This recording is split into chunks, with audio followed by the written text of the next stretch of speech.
Between my hair and my Rolling Stones earrings, I'm putting out some mad 80s vibes today. Hey y'all, my name is Nat. I hope you're having a terrific day today, and for this video we are going to be doing my 5-star book predictions.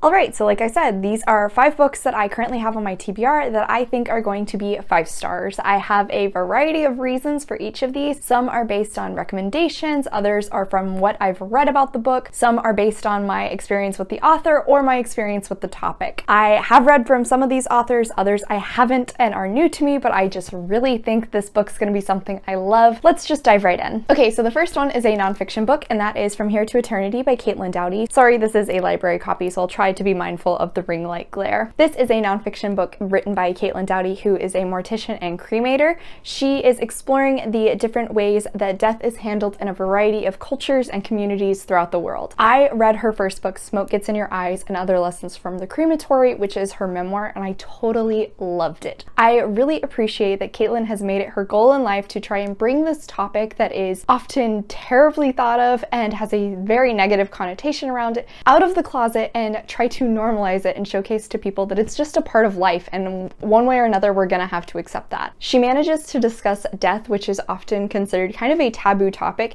and make it funny and interesting, respecting the topic while also questioning it and how the industry that's developed around it is being handled. This one I am planning to read here soon because it is a pick for a book club of mine. I cannot wait to get into it. I do think I'm gonna try and get the audiobook as well if Caitlin narrates it, because she narrated her memoir and I really loved the way she read everything. I think it highlights the humor that she has in some of these situations. Even if they're very serious, some of them are just totally ridiculous at the same time. I really can't wait to read this. After that one is Anxious People by Fredrik Backman. I have not actually read any Fredrik Backman books, but everything I hear about them they are amazing. They're so well done. He handles these heavy topics in beautiful ways, and he creates characters that are so beautifully human and flawed that you can't help but care about so much. This one I believe is supposed to be following a bank robber who ends up going into a apartment viewing and takes all of these 8 people hostage. We start to see the backgrounds of each of the individuals. While I have heard a majority of Fredrik Backman's books do handle a lot of heavy topics, this one seems like it might be a bit more lighthearted than the rest, and I think that is why it stands out more for me. Like I said, this dives into each of the backgrounds for the characters, and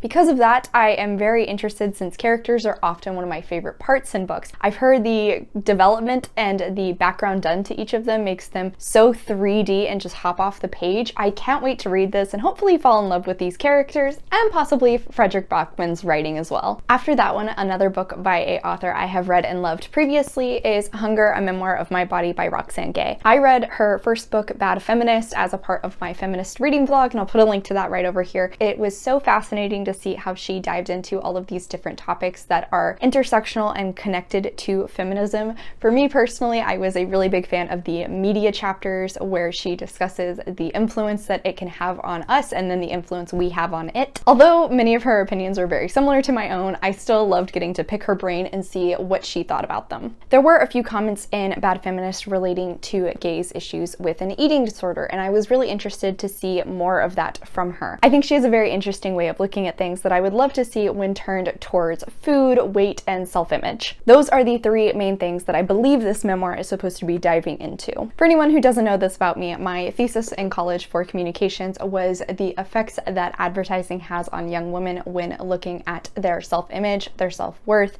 and specifically the ties it can have to eating disorders. Because of that, I have done a lot of research into these topics, and I would love to see Gay's perspective on some of them and understand how she handled her own eating disorder and how she has learned to cope with it and grow from it. Obviously, as I said, I adored her discussions when it came to media influences, so I'm very intrigued to see if she discusses those when it comes to what's influenced her own eating disorder and been influenced by it. This is going to be a very heavy book, and I'm sure it will take some time for me to read through and process everything, but I can't wait to get to it. If you have any triggers and are interested in this book, I would recommend looking up content warnings, as I believe there are a good few more than just eating disorders. After that one, on a lighter note, is Under the Whispering Door by TJ Klune. soon. I was lucky enough to receive an arc of this from NetGalley, and I cannot wait to read it next month. I believe this is supposed to be set in the same universe as The House in the Cerulean Sea, and is following a man who has recently died and refuses to be ferried over to the underworld and ends up falling in love with the ferryman. Well, part of me would absolutely love another fluffy, happy, wholesome book reminiscent to The House in the Cerulean Sea.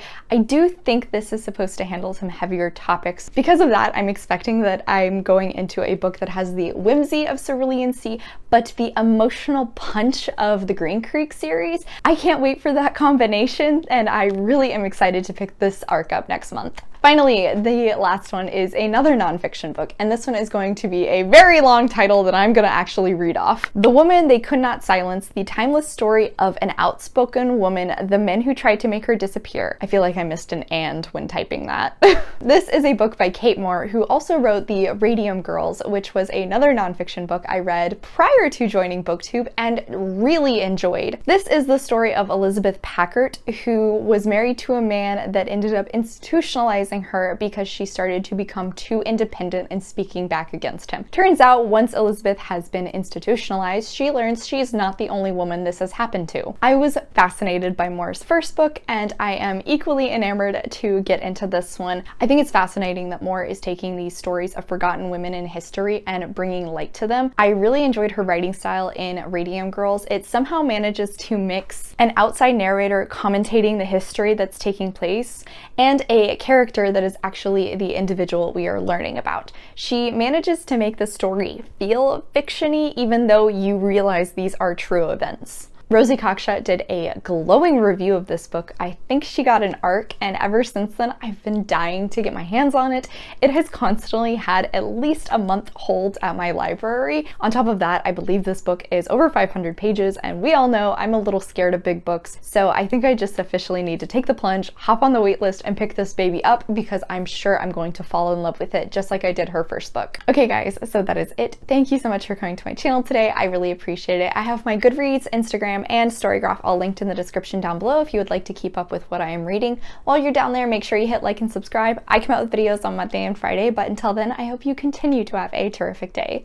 Love you, bye!